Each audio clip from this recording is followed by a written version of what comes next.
السلام علیکم ورحمۃ اللہ وبرکاتہ۔ الحمد للہ رب العالمین والصلاة والسلام علی سید الانبیاء والمرسلین وعلی آلہ واصحابہ اجمعین، اما بعد، قال اللہ تبارک وتعالی فی کلامہ المجید والفرقان الحمید، اعوذ باللہ من الشیطان الرجیم، بسم اللہ الرحمن الرحیم، وما ارسلناک الا رحمة للعالمین۔ وقال النبی صلی اللہ علیہ وسلم، انما بعثت لأتمم مکارم الاخلاق، او کما قال علیہ الصلاۃ والسلام۔ حاضرین مجلس، معزز سامعین اور پردہ نشین خواتین اسلام،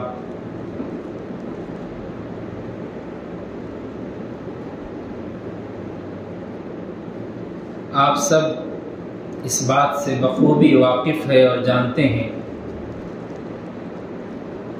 کہ حضور اکرم صلی اللہ علیہ وسلم کی زندگی، سیرت اور حضور اکرم صلی اللہ علیہ وسلم کا طرز زندگی اور طرز عمل لوگوں کے سامنے آج سے نہیں، تقریباً کئی صدیوں سے اور کئی سالوں سے سنایا جاتا ہے، اور جب بھی کوئی واقعہ یا کوئی منظر بتانا ہو تو خاص طور پہ یہ خیال کیا جاتا ہے کہ لوگ جہاں پر جمع ہو وہاں پر ان کو بتایا جائے۔ تو مسجد ایک ایسی جگہ ہے جہاں پر لوگوں کو ایسی چیزیں جو آنے والی ہوتی ہے وہ پہلے ہی بتا دی جاتی ہے۔ جیسے اس کی ایک مثال ہم شہادت حسین کو آپ کے سامنے بیان کیے، اس لیے کہ 10 محرم الحرام آنے والا تھا، اور اسماعیل علیہ السلام کی قربانی کو بیان کیے اس لیے کہ عید الاضحیٰ آنے والی تھی، اور رمضان المبارک میں پورے مہینے کی فضیلتیں آپ کے سامنے بیان ہوتی ہے اس لیے کہ رمضان المبارک کا مہینہ چلتا ہے۔ انشاءاللہ آج سے سیرت مصطفیٰ صلی اللہ علیہ وسلم پر بات ہوگی، کیونکہ ربیع الاول کا مہینہ، اور ربیع الاول کا مطلب ہی ہے بہار کا مہینہ، اس لیے کہ موسموں اور پھل و فروٹ کی تازگی کو ربیع کہتے ہیں عربی میں۔ تو اب اول مطلب پہلا، تو پہلے فروٹ تازہ اور ہر چیز درخت پہ لگی ہوئی تازی جو بھی چیزیں ملے گی وہ ربیع الاول کا مہینہ ہوتا ہے۔ تو حضور اکرم صلی اللہ علیہ وسلم کی پیدائش بھی ربیع الاول کے مہینے میں ہوئی۔ ہاں، اس بات میں اختلاف ہے کہ تاریخ کون سی تھی، لیکن اکثر علماء کی 2 رائے ملتی ہے تاریخ میں۔ ایک تو بعض کہتے ہیں کہ 9 ربیع الاول کو ہوئی، اور بعض جو ائمہ ہیں وہ لوگ کہتے ہیں کہ 12 کو ہوئی۔ تو دونوں کو بھی ماننے سے کوئی انکار نہیں کر سکتا، اس لیے کہ مہینہ تو ربیع الاول ہے، تاریخ میں اختلاف ہے۔ تو اسی مناسبت سے انشاءاللہ آنے والے 12 ربیع الاول تک جتنے جمعے آئیں گے، 2-3 یا 3 جمعے، اس میں سیرت مصطفیٰ صلی اللہ علیہ وسلم پر بات ہوگی۔ حصہ اول، حصہ دوم، پارٹ 1، پارٹ 2، پارٹ 3 کر بات کریں گے، اس لیے کہ پوری سیرت مصطفیٰ صلی اللہ علیہ وسلم اگر ہم 100 سال بیٹھ کر بھی سنیں تو سیرت ختم ہونے والی نہیں۔ اس لیے ایک مصنف نے، ایک رائٹر نے کہا تھا کتاب کے کہ انہوں نے 7000 صفحوں کی کتاب لکھی ہے سیرت رسول پر، 7000 صفحوں کی کتاب، اور آپ کو معلوم ہے 7000 صفحوں کی کتاب میں انہوں نے حسن جمال کو بتایا کہ خوبصورتی کیسی تھی سرور کائنات فخر موجودات، اور آخر میں کتاب ختم کرتے ہوئے اینڈ پہ لکھتے ہیں بعد از خدا بزرگ تو یہ قصہ مختصر، اب ہو گیا، بس یہ بندہ ہے، یہ حقیر ہے، یہ ناچیز ہے، گنہگار ہے، اتنا ہی بیان کر سکتا، اس سے زیادہ حسن کیا تھی آپ کو معلوم ہے۔ تو بس یہ تو اور حقیر بندہ، گنہگار بندہ آپ کے سامنے بیٹھا ہے، سیرت مصطفیٰ اگر 4 جملے بھی بیان ہو تو مکمل سیرت تو بیان نہیں ہو سکتی. ہاں البتہ ہم اس کو آدھا آدھا کر کے جو آپ کو چیزیں بتانی ہیں وہ بتانے کی کوشش کریں. سب سے پہلی چیز سیرت مصطفیٰ صلی اللہ علیہ وسلم کو پڑھنے کے لیے اکابر علماء نے 2 چیزوں کو منقول کیا. سیرت کو جبھی بھی سنتے ہیں مصطفیٰ کی، اخلاق کو جبھی بھی سنتے ہیں سرور کائنات، 2 چیزوں کا ہونا ضروری ہے. ایک تو یہ کہ آدمی پاک ہو، طہارت کی، پاکی کا خیال ہو. جبھی بھی حضور اکرم صلی اللہ علیہ وسلم کی سیرت سننا چاہتا ہو باوضو بیٹھا ہو سامنے. دوسری چیز اکابر نے کہی کہ جب بھی باوضو ہو کر بیٹھے اور سیرت مصطفیٰ سنائی جائے تو ساتھ میں درود شریف کا ورد بھی رکھے. اور پوری درود شریف نہیں پڑھ سکتے تو صلی اللہ علیہ وسلم بولتے رہے، اس لیے کہ حضور اکرم صلی اللہ علیہ وسلم کی زندگی کو سننے کے لیے ہم بیٹھے، معمولی چیز نہیں. اور آپ کو معلوم ہے جہاں پر بھی سیرت رسول بیان ہوتی ہے وہاں پر فرشتے آپ سے پہلے حاضر ہو جاتے ہیں اور سننے کے لیے تڑپتے. یہ دونوں جہاں کائنات کے سردار محمد مصطفیٰ صلی اللہ علیہ وسلم کی زندگی. ہم محمد مصطفیٰ صلی اللہ علیہ وسلم کی زندگی کو شروع کرنے سے پہلے عرب کے حالات کو سمجھتے ہیں.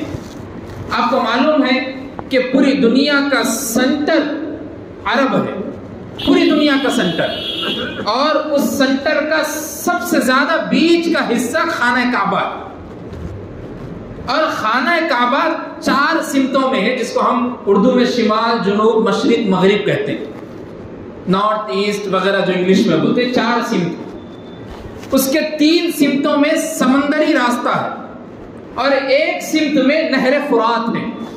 تو 4 سمتوں میں سے بھی پانی گھیرا ہوا ہے. اس لیے آپ کو معلوم ہے کہ سعودی کو جانے کے لیے ٹرین نہیں، یا تو پلین کا استعمال کرو یا جہاز کا استعمال کرو. اس لیے کہ 7 سمندر پار کر کر کوئی آدمی ٹرین کی پٹریاں تو نہیں ڈال سکیں. اس لیے خانہ کعبہ پوری دنیا کا سنٹر اور مرکز. اللہ بھی نبی کریم صلی اللہ علیہ وسلم کو مبعوث کرنے کے لیے ایسے علاقے کو مبعوث کیے، ایسے علاقے کو ڈھونڈے جو پوری دنیا کا سنٹر ہو، وہ خانہ کعبہ اور مکہ مکرمہ. اسی لیے عربی میں عرب کو جزیرۃ العرب کہا جاتا ہے. عرب ایک جزیرہ ہے جس کو سمندر گھیرا ہوا، جزیرۃ العرب. تو عرب کے پہلے کے حالات کیا تھے؟ ہم کئی بیانات میں سنتے رہتے ہیں کہ عرب میں لوگ بت پرستی میں مبتلا تھے، عیش و عشرت میں مبتلا تھے. 6 صدی عیسوی نہایت تاریک دور سے گزر رہے. شرک، بت پرستی عام تھی، ان لوگوں کے لیے کوئی بات نہیں تھی. کتاب مصطفیٰ سیرت مصطفیٰ صلی اللہ علیہ وسلم کتاب ہے جس میں نے دیکھا کہ بتوں کی ان لوگوں نے جو بتیں بنائی تھی تقریباً وہ بتیں کئی تھی، لیکن اس میں سے سب سے بڑے بت 18 بتیں تھی جو لوگ جس کی تعظیم کرتے، جس کا قرآن مجید میں اللہ تبارک و تعالیٰ نے بھی تذکرہ کیا. لات والعزیٰ ومناۃ الثالثۃ الاخریٰ، وہ لوگ لات اور عزیٰ کی بھی عبادت کرتے ہیں عرب کے لوگ. تو لوگوں کی بت پرستی عام تھی ان لوگوں کے، اور لات اور عزیٰ سے لوگ، اور ہر بت کی ایک ایک کیٹیگری بنا دیے تھے کہ مثلا اگر ایک بیٹا مانگنا ہے تو فلاں بت کے پاس جانا ہے، پانی مانگنا ہے تو فلاں بت کے پاس جانا ہے، اگر ہمارے لیے کھیتوں میں فروخت مانگنا ہے اور اگر اس میں پھل فروٹ کی تازگی مانگنا ہے تو فلاں کے پاس جانا ہے. ایک وت نامی بت تھا جس کے بارے میں کتاب میں ملتا ہے کہ وہ انسانی نما شکل میں تھا. اس کے کان میں ایک بڑی سی بالی تھی، اس کے 2 ہاتھوں میں 2 تیر تھے، کمان تھا. وہ لوگ بت کو ایسے بنائے تھے اور اس سے مانگتے تھے صرف ایک ہی چیز. کیا چیز مانگتے تھے؟ کہ جب بھی بارش نہیں ہوئی بت کے پاس جانا اور بارش مانگنا. اور لات اور عزیٰ کے بارے میں تو وہ تو کہا جاتا ہے کہ شیطانی مجسمہ تھا اور اس کو 3 ببول کے درختوں کے بیچ میں دبایا گیا تھا اس بت کو. اور وہ کب تک تھا بت؟ وہ ایک واحد بت تھا جو فتح مکہ کے وقت حضرت خالد بن ولید رضی اللہ تعالیٰ نے اس کو توڑا. اس کا مطلب یہ ہے کہ عرب کے لوگ اپنے دین میں اتنے خطرناک تھے کہ تمام بتوں کو توڑ دو، پھوڑ دو، لات اور عزیٰ اور منات کو کچھ بولنا نہیں، اس لیے کہ لوگ ہم کو بیٹے اور اولاد دینے والے. اللہ، عرب کا حال یہ تھا. اور شراب تو ان لوگوں کی گٹی میں پڑی ہوئی تھی. کتابوں میں بات ملتی ہے کہ اناج اور کھانے کے لیے میوات نہیں رہتے تھے لیکن سرائی بھر کے شراب موجود رہتی، اور ہر شراب کا ٹیسٹ اور مزہ الگ تھا. فلسطین کی شراب، شام کی شراب، عراق کی شراب، یمن کی شراب، ہر جگہ کی شراب کو اپنے اپنے ہانڈی میں رکھتے. اور مرد تو مرد، عورتیں بھی پیتی تھی. عرب زمانہ جاہلیت کا ایسا دستور. لیکن اس زمانے میں فہر بن مالک جو حضور اکرم صلی اللہ علیہ وسلم کے تقریباً 7ویں یا 8ویں دادا ہوتے، فہر بن مالک کو لوگ قریش بول کے پکارتے تھے، جس کو ہم آج قریشی بولتے ہیں. ہمارے ذہن میں قریشی آتے کہ ہمارے ذہن میں سوال یہ ہوتا ہے کہ بھائی انہوں گوشت کاٹنے والے ہیں. قریشی ہم بولتے کہ ایسا سمجھتے کہ بھائی انہوں گوشت والے ہیں. شاید اللہ کے رسول صلی اللہ علیہ وسلم بھی قریشی تھے. قریشی کا مطلب وہ قریشی نہیں. فہر بن مالک کو لوگ قریش بول کے پکارتے تھے اس لیے کہ قریش ایک سمندری مچھلی کا نام ہے، اور وہ سمندری مچھلی سب سے زیادہ طاقتور ہوتی ہے. اس مچھلی کے اندر یہ طاقت ہوتی ہے کہ سمندر کا کوئی بھی جانور ہو، چاہے چھوٹا ہو بڑا ہو، اس کو وہ ہضم کر جاتی کھا کے. تو فہر بن مالک کو لوگ قریش بول کر پکارتے تھے اس لیے کہ ان کی طاقت ایسی تھی، دنیا کا کوئی پہلوان بھی سامنے آ کر کھڑا ہو جاتا تو فہر بن مالک سے ہار جاتا. تو بولتے تھے کہ تم تو قریش ہو، جیسے سمندر کی مچھلی سب کو ہضم کر جاتی ہے، تم کوئی بھی پہلوان آتے اس کو مار دیتے، تم قریش ہو. اس لیے جب فہر بن مالک قریش بنے تو پھر ہاشم پردادا حضور کے قریشی بنے، دادا حضور کے عبد المطلب قریشی بنے، حضور کے والد محترم عبداللہ قریشی بنے، اور خود حضور کے قریشی بنے. اس لیے کہ حضور کی بھی طاقت ایسی تھی کہ جب بھی جنگ میں اگر لڑنے کے لیے آ جاتے تو کفار تڑپ جاتے، بھائی ان سے نہیں لڑ سکتے. ایسی طاقت حضور اکرم صلی اللہ علیہ وسلم کے درمیان میں اللہ نے دی. اسی لیے نسب نامہ جو بخاری کی روایت بھی ہے، اللہ کے رسول صلی اللہ علیہ وسلم نے جو نسب نامہ سنایا، وہ نسب نامہ بھی یاد کرنا ضروری ہے. بہت سے لوگ حضور اکرم صلی اللہ علیہ وسلم کے نسب نامے کو بھول جاتے ہیں، اور آپ کو معلوم ہونا چاہیے سیرت کا مطلب یہ ہے کہ حضور اکرم صلی اللہ علیہ وسلم کی زندگی کے ہر گوشے، ہر زاویے کو یاد کرنا ضروری. محمد بن عبداللہ بن عبد المطلب بن ہاشم بن عبد مناف بن قصی بن کلاب بن مرہ بن کعب بن لؤی بن غالب بن فہر بن مالک بن نضر بن کنانہ بن خزیمہ بن مدرکہ بن الیاس بن مدر بن نصر بن معد بن عدنان حضرت اسماعیل کی نسل سے، اسماعیل ابراہیم کی اولاد، ابراہیم نوح کی اولاد، نوح حضرت آدم کی اولاد. پہنچ گئی نسل محمد صلی اللہ علیہ وسلم سے حضرت آدم. اللہ کے رسول صلی اللہ علیہ وسلم کی زندگی اور مبعوث ہونے سے پہلے عرب کے حالات یوں تھے. اس وقت سب لوگ عرب کو اپنے انڈر میں لینے کی کوشش میں لگے ہوئے تھے. فلسطین، شام، ایران، یمن، سب لوگ یہ چاہ رہے تھے کہ بھئی عرب کو اگر ٹارگیٹ کر لیے تو سینٹر دنیا کا ہمارے اندر میں آ گیا تو سارے کے سارے لوگ ہمارے غلام بن جائیں. تو بہت سارے لوگوں نے یہ فیصلہ کیا کہ عرب کو کیسے گرایا جائے، ان کی طاقت کو کیسے ختم کیا جائے. تو لوگوں نے مشورہ یہ دیا کہ عرب میں سب سے زیادہ معزز جگہ خانہ کعبہ ہے. ہم ایک کام کرتے ہیں، خانہ کعبہ کی ان کے اندر سے حیت کو ختم کر دیتے. جو ان کی تربیت اور اخلاقی ذمہ داری ہے، خانہ کعبہ کی رسپیکٹ اور تعظیم اور تکریم ہے، اس کو ختم کر دیں گے تو بس عرب ہمارے انڈر میں آ جائیں گے. تو ہوا کیا، یمن میں بہت سارے بادشاہ اور گورنر نے ایک خانہ کعبہ کی شکل میں گھر کو بنایا، اور گھر کو ایسے بنایا کہ خانہ کعبہ سے زیادہ اچھا دکھائی دے. اس میں ہیرے جواہرات موتیوں کا اس میں مجسمہ کیا گیا. لوگوں کو بتایا گیا کہ دیکھو خانہ کعبہ کی عبادت کرنے کے بجائے ہمارے پاس آ جانا، ہم نے اس سے اچھا گھر تعمیر کیا. لیکن لوگ جانتے تھے کہ اس گھر کو تعمیر کرنے والے اللہ فلاں نہیں، حضرت ابراہیم ہیں، اور سارے لوگ ابراہیمی سنت پر زندہ رہنے والے تھے اس وقت. تو لوگ چھوڑ کر نہیں جا سکتے تھے. لیکن جب لوگوں کو معلوم ہوا کہ یمن میں ایسا کام ہوا تو ایک شخص عرب کا یمن میں گیا اور جا کر وہاں پر اس نے ایک گندا کام کر دیا اس گھر میں. اور جیسے ہی معلوم ہوا کہ یہ عرب کا شخص ہے تو اس وقت گورنر ابرہہ تھا، اور اس نے ارادہ اور ٹھان لیا کہ اب میں خانہ کعبہ کو گرا دوں.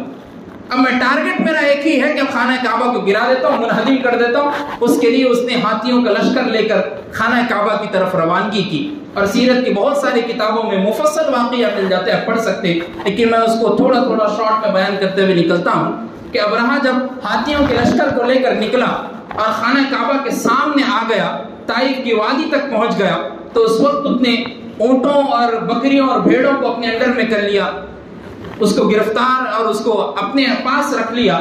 تو اس میں سے 100 اونٹ حضرت عبد المطلب کے تھے جو حضور اکرم صلی اللہ علیہ وسلم کے دادا. اور حضرت عبد المطلب کے بارے میں کتابوں میں ملتا ہے کہ سارے عرب کے لوگ بتوں کی عبادت میں مشغول تھے، لیکن عبد المطلب نے کبھی بتوں کی عبادت نہیں کی۔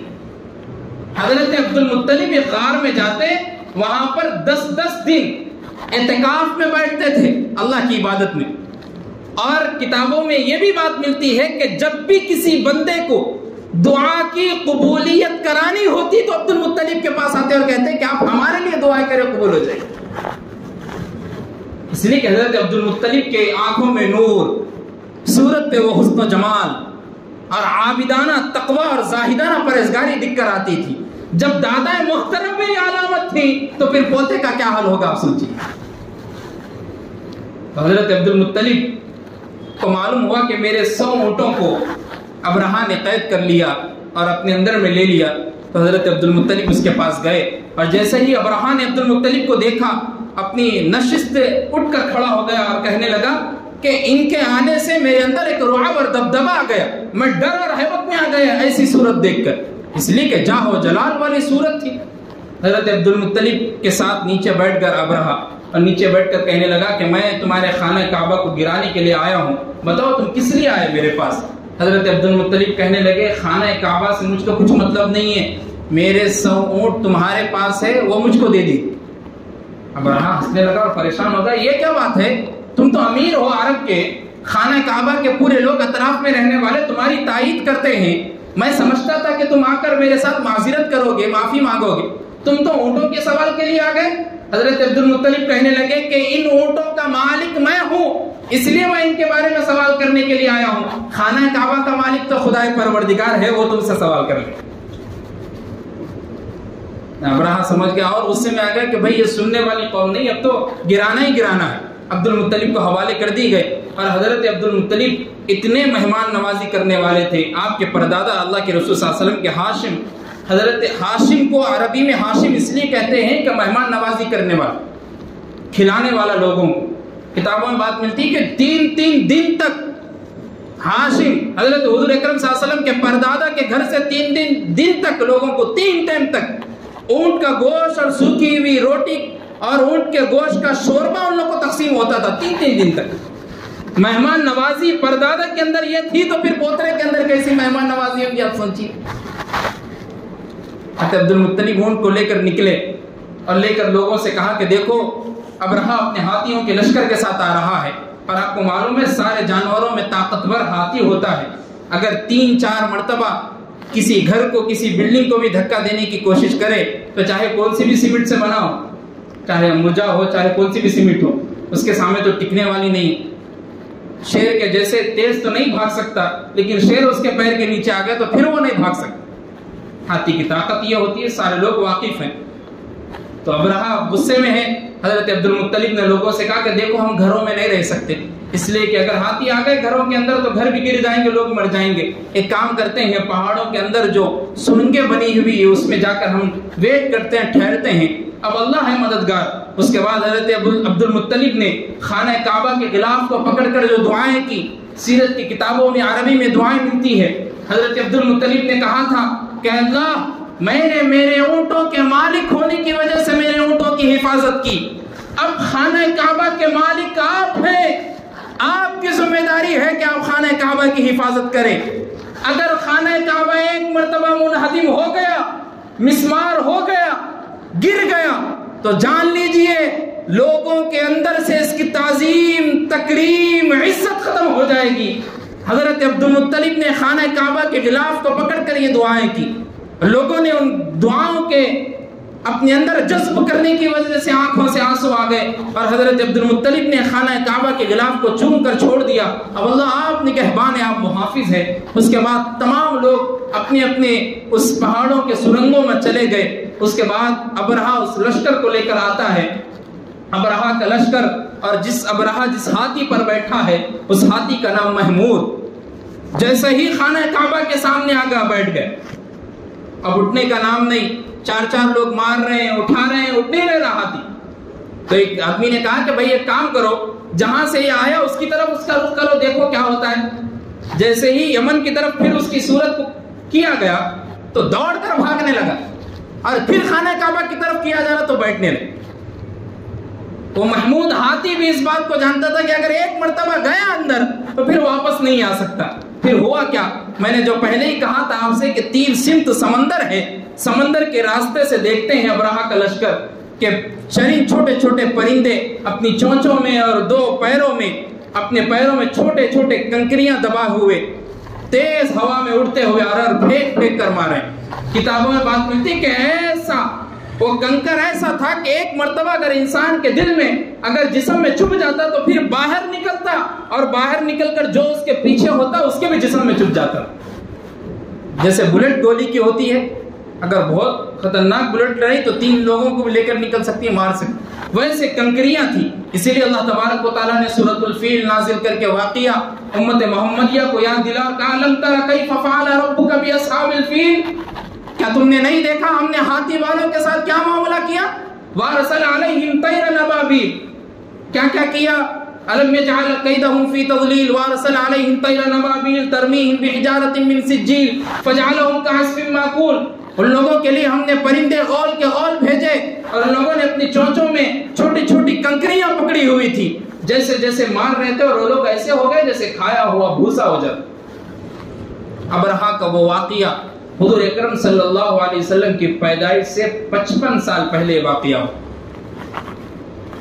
اب بتانا مقصد یہ ہے کہ آپ لوگ دیکھیے، اگر ابرہہ عرب کو آتا اور کعبے کو منہدم کر دیتا تو سارا کا سارا خانہ کعبہ اور مکہ معظمہ غلام بن جاتا، غلام ہو جاتا۔ اس لیے کہ جو آئیں گا اور آ کر کسی کے اوپر زبردستی کریں گا، کسی کو ماریں گا، قیدی بنا لیں گا تو وہ غلام ہوں گا، اور جو قیدی جبھی بھی اس کی اولاد ہوں گی تو وہ غلامی میں پیدا ہوں گی۔ اب سوچئے حضور اکرم صلی اللہ علیہ وسلم شہنشاہ کونین اللہ کے رسول علیہ السلام کو قریش اور بنی ہاشم سے پیدا کرنا تھا مکہ معظمہ میں۔ اگر ابرہہ کا لشکر غلام بنا لیتا تو حضور اکرم صلی اللہ علیہ وسلم بھی غلامی میں پیدا ہوتے، اللہ کو وہ منظور نہیں تھا۔ اس لیے اصحاب فیل ہاتھی والوں کا وہ واقعہ سنا کر ان کے جسم کو ریزہ ریزہ کر دیا اور بتایا کہ خانہ کعبہ اور مکہ معظمہ جب بھی آزاد تھا اب بھی آزاد ہے، اس لیے کہ حضور اکرم صلی اللہ علیہ وسلم کی پیدائش اس میں ہوئی اور اللہ کے رسول صلی اللہ علیہ وسلم بھی آزاد پیدا ہوئے۔ اصحاب فیل کے واقعے سے اللہ کے رسول صلی اللہ علیہ وسلم اور اللہ تبارک و تعالیٰ نے امت محمدیہ کو بتانا چاہا۔ اس کے بعد 55 سال کی عمر گزرنے کے بعد، وہ لمحہ گزرنے کے بعد، اللہ کے رسول صلی اللہ علیہ وسلم کی ولادت ہونے سے پہلے حضرت عبد المطلب نے 4 شادیاں کی، اور 4 شادیوں سے آپ کو 5 لڑکے ہوئے اور 6 لڑکیاں ہوئی، اور 5 لڑکوں میں سب سے حسین، سب سے خوبصورت، سب سے نیک سیرت، سب سے اعلیٰ، سب سے پیارے، سب سے زیادہ بیٹوں میں محبت کرنے والے حضرت عبداللہ تھے، جو حضور کریم صلی اللہ علیہ وسلم کے والد محترم۔ اتنے حسین و جمیل، عرب کی پوری لڑکیوں کے رشتے عبد المطلب کے پاس آ گئے تھے کہ آپ کے بیٹے سے ہماری بیٹی کا نکاح کرا، لیکن عبد المطلب نے انکار کر دیا۔ کیوں؟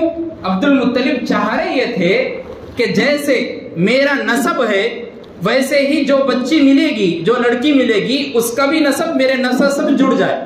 اس لیے حضرت آمنہ رضی اللہ عنہا کا نسب آپ پڑھیے، آمنہ بنت وہب بن عبد مناف، پھر وہاں سے قصی، پھر مرہ بن کعب سے اللہ کے رسول صلی اللہ علیہ وسلم کے ساتھ مل جاتے۔ ننیال ددیال ایک ہو جائے، حضرت عبد المطلب یہ چاہے، ایسی لڑکی کے تلاش میں تھے۔ اور حضرت عبداللہ کے صورت میں، حضرت عبداللہ کے حسن میں یہ تاثیر تھی کہ ایک مرتبہ آپ ایک جنگ کے لیے گئے ہوئے تھے، ایک شکار کے لیے، تو لوگوں نے دیکھا کہ دور سے ایک شخص آ رہا ہے جس کی چہرے کی خوبصورتی ایسی ہے، اور وہ لوگ حضرت عیسیٰ علیہ السلام کی عبادت کرنے والے ان کے امتی تھے۔ تو لوگ دیکھنے لگے کہ بھائی یہ تو ایسا شخص ہے جس کے بارے میں حضرت عیسیٰ نے ہم کو بتایا تھا، کیونکہ ان کے چہرے اور تجلی سے معلوم ہو رہا تھا کہ اس کی نسل میں آگے ایک نبی پیدا ہونے والا، انہی کے وطن سے ایک نبی پیدا ہونے والا، انہی کی نسل سے۔ تو لوگ سمجھ گئے کہ بھائی یہ شخص ہے، اب اس کو ختم کرنا ہے، اگر یہ ختم نہیں ہوا تو پھر نبی پیدا ہوں گے، ہمارا دین چل نہیں سکیں گا۔ حضرت عبداللہ کے پاس جب وہ لوگ اپنی ذہن میں یہ بات سوچ کر آئے کہ مار دیں گے، تو وہاں سے ایک دور سے ایک شخص جو حضرت آمینہ کے ابا ہے وہب، وہ دیکھ رہے ہیں اس منظر کو. حضرت عبداللہ کچھ نہیں کر رہے. 3-4 فرشتوں کو دیکھا جو انسانی شکل میں تھے، اور وہ لوگ آ کر وہ 2 لوگوں سے لڑ کر ان کو ختم کر دی. حضرت عبداللہ کو معلوم ہی نہیں، اور وہب بن عبد المناف دیکھ رہے ہیں پورا واقعہ. اور جب یہ دیکھتے ہی حضرت عبد المطلب کے پاس پہنچے اور پہنچ کر کہنے لگے کہ میری ایک لڑکی ہے جس سے آپ کے لڑکے کا رشتہ میں کرانا چاہتا ہوں. جب حضرت عبد المطلب نے لڑکی کو دیکھا، حضرت آمینہ رضی اللہ عنہا کے اس حسن کو دیکھا تو پریشان ہو گئے اور کہنے لگے کہ یہی میں جوڑا چاہتا تھا جو میری آنے والی نسل کو پیدا کر سکے. اور حضرت عبد المطلب نے حضرت عبداللہ اور حضرت آمینہ کا نکاح کرا. اور بعض کتابوں میں ماہر القادری نے اپنی کتاب در یتیم میں لکھا ہے، جہاں تک یہ بات ہے تقریباً وہ ضعیف کے درجے میں ہے، لیکن محدثین کرام سیرت نگار کہتے ہیں کہ ضعیف کو بیان کرتے کرتے لوگوں نے احسن درجے تک پہنچا دی. وہ بات یہ تھی کہ لوگوں کو معلوم نہیں ہے کہ حضرت عبداللہ حضرت آمینہ کے ولیمے میں کیا بنا تھا. کتابوں میں بات ملتی ہے، ماہر القادری علیہ الرحمہ نے لکھا ہے کہ ولیمے میں حضرت عبداللہ کے اونٹوں کے پاؤں کا شوربہ بنایا گیا تھا، اس لیے کہ سب سے زیادہ قیمتی ڈش عرب میں وہ پائے کا شوربہ تھا. تو حضرت عبد المطلب امیر اور پورے معزز گھرانے کے دیندار آدمی، اور اپنے سب سے خوبصورت بیٹے کا نکاح اور ولیمہ، اور اس میں سب سے بہترین ڈش کیوں نہ ہو بنائی جائے، اور پورے لوگوں کو کھلایا گیا. اور اس میں لوگوں نے اچھے اچھے اشعار کہتے ہوئے اللہ کے رسول صلی اللہ علیہ وسلم کے والدہ محترمہ اور والد محترم کے نکاح اور ولیمے میں تقریب میں حاصل. اس کے بعد ایک دور آیا کہ حضرت عبداللہ رضی اللہ عنہ کا انتقال بھی ہوا، اب دنیا سے پردہ فرما گئے. ایک بات یہاں پر میں یہ کہنا چاہتا ہوں کہ بہت سارے لوگ اس مسئلے میں درپیش ہوتے ہیں کہ اللہ کے رسول صلی اللہ علیہ وسلم کے کیا والدین مسلمان تھے یا نہیں تھے. مسلمان تھے تو کیا وہ لوگ اللہ کے رسول صلی اللہ علیہ وسلم کے دین کو ماننے والے تھے یا نہیں تھے، جیسا ان کو رضی اللہ عنہم و رضوان بول سکتے نہیں بول سکتے. تو 2 باتیں اس میں آپ احتیاطاً سنیے. علماء کرام کا فتویٰ یہ ہے کہ ایک حدیث ہے کہ اللہ کے رسول صلی اللہ علیہ وسلم حجۃ الوداع کے موقع پر جہاں پر حضرت آمینہ رضی اللہ عنہا کی قبر مبارک ہے وہاں پر جا رہے تھے تو اللہ کے رسول صلی اللہ علیہ وسلم کی آنکھ سے آنسو جاری تھی. اما جان حضرت عائشہ پیچھے کھڑی تھی اور دیکھ کر اما جان حضرت عائشہ بھی رونے لگی کہ میرے شوہر رو رہے ہیں. اما جان حضرت عائشہ بھی رونے لگی. پھر جیسے ہی قبرستان سے آئے تو مسکراتے ہوئے آئے. اما جان حضرت عائشہ نے پوچھا فدا کا امی و ابی یا رسول اللہ، میرے ماں باپ آپ پر قربان ہو اللہ کے رسول صلی اللہ علیہ وسلم، کیا وجہ ہے کہ آپ جاتے ہوئے رو رہے تھے اور آتے ہوئے مسکرا رہے ہیں؟ اللہ کے رسول صلی اللہ علیہ وسلم نے کہا میں نے اللہ سے کہا تھا کہ میرے ماں باپ کو آپ زندہ کیجیے، کیونکہ میں ان کو پھر سے ایمان والا بنانا چاہتا ہوں. اللہ نے میری اس بات کو تسلیم کیا اور میرے ماں باپ کو زندہ اٹھایا اور میں نے ان کو کلمہ پڑھایا اور پھر وہ دفن ہو گئے قبر میں. ایک تو یہ حدیث جس کو بہت سارے احادیث کرام نے محدثین کرام نے اس کو ضعیف قرار دیا، لیکن احسن درجے کی حدیث ہے. دوسری بات یہ ہے کہ اللہ کے رسول صلی اللہ علیہ وسلم کے والدین کے سیرت سے اور حضرت اللہ کے رسول صلی اللہ علیہ وسلم کے والدین سے ہمارے عقیدے کا کوئی لینا دینا نہیں. یعنی میں مطلب یہ بتانا چاہتا ہوں کہ ہمارے سے جو سوالات ہوں گے اللہ کے رسول صلی اللہ علیہ وسلم کی زندگی کے بارے میں ہوں گے، نہ کہ ان کے ماں باپ کے بارے میں. تو علماء اہل سنت کا موقف یہ ہے کہ جہاں تک ہو سکے اللہ کے رسول صلی اللہ علیہ وسلم کے والدین کے بارے میں بولنے سے اور سوال کرنے سے خاموشی اختیار کیے. کیونکہ بنی اسرائیل کا واقعہ معلوم ہے آپ کو کہ گائے کا کون سا کلر تھا، کیا ہوا تھا، تو ایک مردہ شخص زندہ ہو کر کہنے لگا کہ یہ کلر تھا، ایسی گائے تھی. تو محدثین کرام فرماتے ہیں جب بنی اسرائیل کا وہ آدمی پھر سے زندہ ہو کے بول سکتا، حضرت عیسیٰ مردہ آدمی کو پھر سے اپنی معجزات سے زندہ کر سکتے، تو اللہ کے رسول صلی اللہ علیہ وسلم نے اپنے ماں باپ کے لیے دعا کر کے ان کو زندہ کی اور کلمہ پڑھا دی. یہ بھی روایت ہے، ایسی بھی روایت ہے. جہاں تک ہو سکے ہم خاموشی اختیار کریں، واللہ اعلم، اللہ ہی بہتر جانتے ہیں. بہت ساری میں نے کتابیں دیکھی مصنفین کی سیرت کی، میں نے رات بھر سے ریسرچ کیا، ہر جگہ پہ یہی بات ملی کہ جہاں تک ہو سکے خاموشی اختیار کیا جائے اور لوگوں کو بتا دیا جائے کہ تمہارے پاس 2 مسئلے ہیں. ایک تو یہ ہے کہ جو میں پہلے سنا دیا، دوسری بات یہ کہ خاموشی اختیار کریں. اس کے بعد اللہ کے رسول صلی اللہ علیہ وسلم کی والد محترم کا انتقال ہوا. جب والد محترم کا انتقال ہوا تو حضرت عبد المطلب کو جب معلوم ہوا تو حضرت عبد المطلب کہتے ہیں میرے اتنے اور بیٹے ہیں، لیکن عبداللہ کی وفات نے میرے ہڈیوں کو کمزور کر دیا، اب میرے جسم میں وہ طاقت نہیں ہے۔ حضرت عبداللہ کے انتقال ہونے سے حضرت عبدالمطلب نے بات کہی۔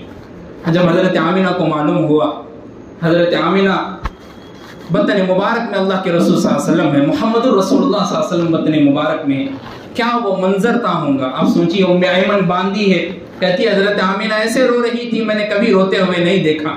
حضرت آمینہ رضی اللہ عنہا جب روتے روتے اس منظر کو پہنچی تو حضرت عبدالمطلب کہتے کہ بیٹی خاموش ہو جا، کیا معلوم تمہارے پیٹ میں رہنے والے بچے سے آنے والی نسل آنے والی امت بنا دے۔ اور اللہ کا وہ منظر آپ دیکھیے، ہم جتنے لوگ آج جمع ہوئے ہیں، حضور کائنات صلی اللہ علیہ وسلم کا یہ دین ہے جو ہماری پوری امت کو مل رہا ہے آج۔ کہ اللہ کے رسول صلی اللہ علیہ وسلم کی پیدائش سے پہلے کے واقعات جو پڑھتے، قیصر و کسریٰ کے جو چراغیں جلائی ہوئی تھی، کئی سالوں سے چراغیں جل رہی تھی، وہ بجھ گئی، نہریں جاری تھی وہ خاموش ہو گئی، جو نہریں خاموش تھی وہ چلنے لگی، تو عیسائی پادری بڑے بڑے کہنے لگے کہ ہم کو جو حضرت عیسیٰ نے بتایا تھا کہ ایک نبی آنے والے ہیں جو ہمارے نبیوں کے سلسلے کو ختم کرنے والے ہیں، ان کے آنے کی علامتیں یہ ہوں گی، تو میں جان لیے ہم لوگ کہ خانہ کعبہ میں ایک بچہ پیدا ہوا ہے، ایک لڑکا پیدا ہوا ہے، حسن و جمال کا پیکر، حسن و جمال کا پیکر۔ حضرت عبدالمطلب کہتے ہیں جیسے ہی اپنے پوترے کو گلے سے لگائے، خانہ کعبہ کے غلاف کے سامنے رکھ کر کہنے لگے آج سے اس کا نام محمد ہوگا۔ کعبے کا ہر آدمی کہتا ہے کہ ہم نے محمد کا نام آج تک نہیں سنا تھا، عبدالمطلب کے زبان پر کیسا آ گیا واللہ اعلم۔ وہ نبیوں میں رحمت لقب پانے والے، مرادیں غریبوں کی برلانے والے، وہ یتیموں کے مولا، غریبوں کے ملجا، جن کے آنے کی زمانے کو ضرورت تھی وہ آ گئے اور مولد النبی صلی اللہ علیہ وسلم ہوا۔ اللہ کے رسول صلی اللہ علیہ وسلم کی پیدائش نے لوگوں کے ذہنوں کو، اور جو لوگ خانہ کعبہ میں رہ رہے تھے ان کو ایک نئی امید ملی، نئی کرن ملی، اس لیے کہ عبدالمطلب کے خاندان میں جس لڑکے کی بھی آج تک پیدائش ہوئی تھی وہ عزت و شرافت کی نظر سے دیکھا جاتا تھا۔ اللہ کے رسول صلی اللہ علیہ وسلم کے پیدائش ہونے کے بعد اس کے بعد ایک مرحلہ گزرا، انشاءاللہ پھر اس کو ہم نیکسٹ جمعے میں بیان کریں گے، ویسے ہی پھر اس کے بعد اور ایک جمعے کو بھی بیان ہوتے رہے گا سیرت النبی صلی اللہ علیہ وسلم پر۔ اللہ سے دعا ہے کہ اللہ ہم سب کو حضور پاک صلی اللہ علیہ وسلم کی سیرت کو سننے والا، سنانے والا اور سنا کر عمل کرنے والا بنائے۔ وآخر دعوانا ان الحمدللہ رب العالمین۔ جو حضرات سنتیں نہ پڑھیں سنتیں